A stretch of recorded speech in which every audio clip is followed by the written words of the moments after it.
2008 ಮಾಲೆಗಾಂವ್ ಸ್ಫೋಟ ಪ್ರಕರಣ. ಸಾಧ್ವಿ ಪ್ರಜ್ಞಾ ಸಿಂಗ್ ಸೇರಿ ಎಲ್ಲರೂ ನಿರಪರಾಧಿಗಳು. 17 ವರ್ಷಗಳ ಬಳಿಕ ಮಹತ್ವದ ತೀರ್ಪು ಪ್ರಕಟಿಸಿದ ಎನ್ಐಎ ಕೋರ್ಟ್. ಮಹಾರಾಷ್ಟ್ರದ ನಾಸಿಕ್ ಜಿಲ್ಲೆಯ ಮಾಲೆಗಾಂವ್ ನಗರದಲ್ಲಿ 17 ವರ್ಷಗಳ ಹಿಂದೆ ನಡೆದ ಬಾಂಬ್ ಸ್ಫೋಟದ ಪ್ರಕರಣಕ್ಕೆ ಸಂಬಂಧಿಸಿದಂತೆ ರಾಷ್ಟ್ರೀಯ ತನಿಖಾ ಸಂಸ್ಥೆಯ ವಿಶೇಷ ನ್ಯಾಯಾಲಯವು ಇಂದು ಪ್ರಕರಣದ ಕುರಿತು ಮಹತ್ವದ ತೀರ್ಪನ್ನು ಪ್ರಕಟ ಮಾಡಿದೆ.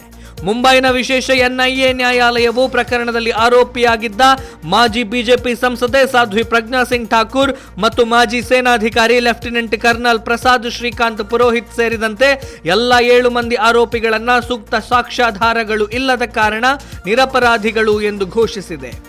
ಸೆಪ್ಟೆಂಬರ್ 29, 2008ರಂದು ಮುಂಬೈನಿಂದ ಸುಮಾರು 200 ಕಿಲೋಮೀಟರ್ ದೂರದಲ್ಲಿರುವ ಮಾಲೆಗಾಂವ್ ಮಸೀದಿಯ ಬಳಿ ಬಾಂಬ್ ಸ್ಫೋಟಗೊಂಡಿತ್ತು. ಈ ಘಟನೆಯಲ್ಲಿ 6 ಮಂದಿ ಜೀವ ಕಳೆದುಕೊಂಡರು, ಹಾಗೆ 100ಕ್ಕೂ ಹೆಚ್ಚು ಮಂದಿ ಗಾಯಗೊಂಡರು.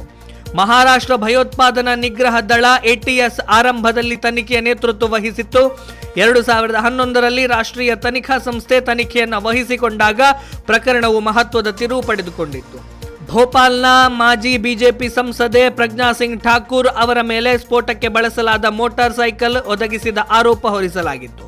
ಆರಂಭದಲ್ಲಿ 2008ರಲ್ಲಿ ಬಂಧಿಸಲ್ಪಟ್ಟ ಅವರಿಗೆ 2017ರಲ್ಲಿ ಆರೋಗ್ಯದ ಆಧಾರದ ಮೇಲೆ ಜಾಮೀನು ನೀಡಲಾಯಿತು.